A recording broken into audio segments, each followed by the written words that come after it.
नमस्कार सर्वांना, स्वागत आहे तुमचं कावेरीज किचन कथा या यूट्यूब चॅनलमध्ये। आज आपण बनवणार आहोत उपवासाची दह्याची कढी, आलू बोंडा विथ बटाटे वडे।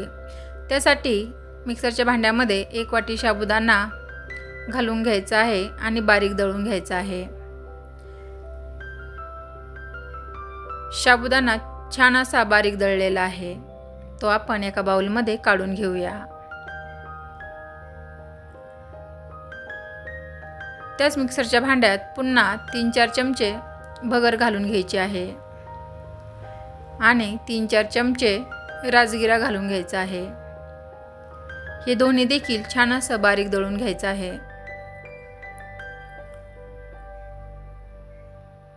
छान असं बारीक पीठ दळलेलं आहे। आता आपण वड्यासाठी बॅटर तयार करून घेऊया। सर्वप्रथम एका बाउलमध्ये साबुदाणा पीठ घालून घ्यायचं आहे।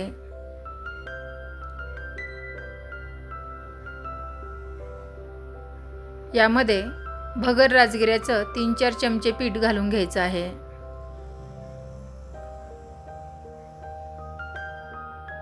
छान असं एकत्रित करून घ्यायचं आहे। चवीपुरतं मीठ घालून घेऊया।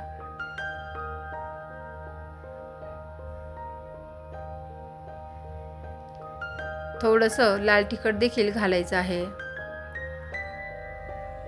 एकत्रित करून पाणी घालून मिक्स करून घ्यायचं आहे। हे छान एकत्रित करून पीठ मिक्स करून घ्यायचं आहे। आता आपलं पीठ छान मिक्स झालेलं आहे। आता आपण झाकण ठेवून बाजूला ठेवूया। मिक्सरच्या भांड्यामध्ये आलं आणि मिरची बारीक वाटून घ्यायची आहे।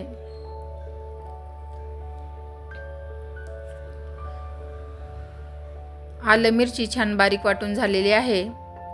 आता आपण कढीसाठी वाटण तयार करू। त्यामध्ये शेंगदाणे घालून बारीक वाटून घ्यायचं आहे। आलं मिरची आणि शेंगदाणे छान बारीक वाटून झालेले आहेत। आता आपण कढी तयार करायला घेऊया। आलं मिरची शेंगदाणे बाजूला काढून घेतले आहे। आता मिक्सरच्या भांड्यात दही घालून घ्यायचं आहे आणि 1-1.5 चमचा भगर राजगिरा यांचं पीठ घालून घ्यायचं आहे। यामुळे कढी छान घट्ट होते। हे मिक्सरला फिरून घ्यायचं आहे। छान असं मिक्स झालेलं आहे। आता आपण कढी बनवायला घेऊया। पातेल्यामध्ये मी थोडंसं तूप घालून घेतलेलं आहे। तुम्ही जिरा आणि कोथिंबीर खात असाल तर इथे तुम्ही ॲड करू शकता। आमच्याकडे उपवासाला जिरं कोथिंबीर खात नाही, त्यामुळे मी घालत नाही। इथे आलं मिरची आणि शेंगदाणे यांचं बारीक केलेलं वाटण आपण यामध्ये परतून घेऊया। यामुळे कढीला छान अशी टेस्ट येते। आलं मिरची छान परतून घ्यायची आहे।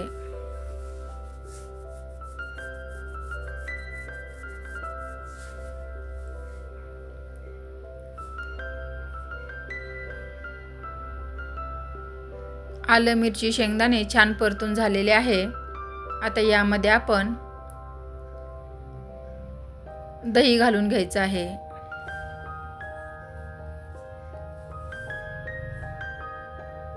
मिक्सरला फिरवून घेतलेलं दही घालायचं आहे। गरजेपुरतं पाणी घालून घ्यायचं आहे। छान मिक्स करून घेऊया। आपल्याला हवं तेवढं पातळ करायचं असेल, पाणी तेवढं ॲड करायचं आहे। चवीपुरतं मीठ घालून घ्यायचं आहे। छान अशी आपली उपवासाची दह्यातली कढी तयार आहे। छान असा कढीला उकळ आलेला आहे। पाणी तुम्ही गरजेनुसार ॲड करू शकता। आपली कढी तयार आहे। आता आपण बटाट्याची भाजी तयार करून घेऊ। पॅनमध्ये मी 2-3 चमचे तेल घालून घेतलेलं आहे। हिरवी मिरची आलं यांची पेस्ट आपण घालून घेऊया।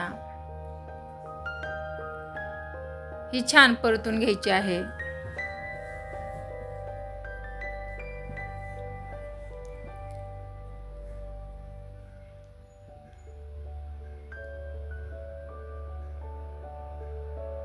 छान असा परतून झालेला आहे. यामध्ये बारीक केलेले शेंगदाण्याचा कूट घालून घ्यायचा आहे. यामुळे भाजी छान टेस्टी होते. आता उकडलेले बटाटे यामध्ये घालून घेऊया. थोडीशी साखर घालून घ्यायची आहे, त्यामुळे भाजीला छान चव येते. उकडलेले बटाटे आपण घालून घेऊया. छान एकत्रित मिक्स करून घ्यायचं आहे.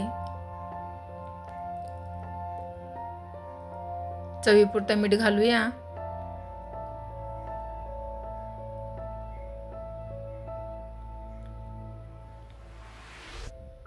छान अशी आपली भाजी तयार आहे. भाजी थंड करून घेऊया आणि वडे तयार करून घेऊया. भाजी थंड झाली. मी छान असे गोळे तयार करून घेतले आहे. आता वड्यांसाठी आपण छान असा चापट आकार तयार करून घ्यायचा आहे. याप्रमाणे आपण मध्यम आकाराचे गोळे तयार करून घेऊया. छान असे आपले वडे तयार आहे. हे बाकीचे देखील वडे आपण तयार करून घेऊ.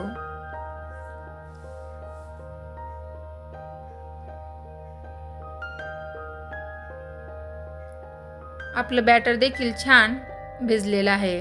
आपण बॅटर खूप जास्त पातळ देखील करायचं नाही. बॅटरमध्ये बुडवून आपण वडे तयार करायला घेऊया. कढईमध्ये तेल घालून गरम झालेले आहे. आता पिठामध्ये बुडवून घ्यायचं आहे आणि वडा तेलामध्ये सोडायचा आहे.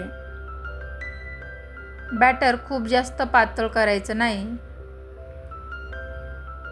छान असे वडे सोडून घ्यायचे आहे. वड्याला 1-1.5 मिनिटानंतर पलटून घ्यायचं आहे. लगेच वडा पलटायचा नाही. छान असा आपला वडा तयार आहे. हे वडे काढून घेऊया आणि बाकीचे वडे ते देखील तळून घेऊया.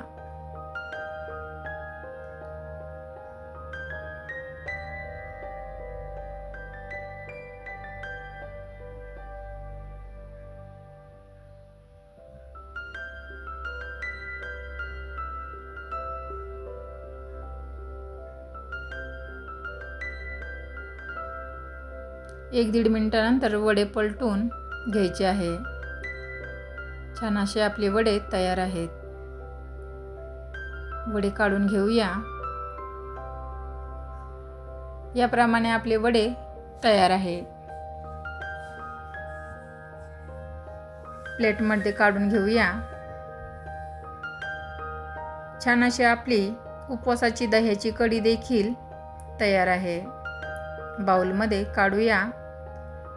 वड्यांसोबत खायला अप्रतिम अशी कढी लागते. एकदा नक्की ट्राय करून बघा आणि कशी वाटली कमेंट करून नक्की सांगा. आपण छान असे वडे लावून घेऊया आणि तळलेली मिरची देखील त्यासोबत ठेवूया. झणझणीत अशी आपली कढी आणि वडे रेडी आहे. आता आपण आलू बोंडा देखील काढून घेऊया. मी छान असे गोल वडे तयार करून घेतले आहे. त्यावर छान अशी कढी घालून घ्यायची आहे. याला आमच्या इकडे आलू बोंडा असे म्हणतात. त्यावर एक हिरवी मिरची ठेवूया. सुंदर असा उपवासाचा आलू बोंडा देखील तयार आहे. तुम्हाला दोन्ही रेसिपी कशा वाटल्या कमेंट करून नक्की सांगा. आवडल्यास लाईक, शेअर, सबस्क्राईब करायला विसरू नका. धन्यवाद.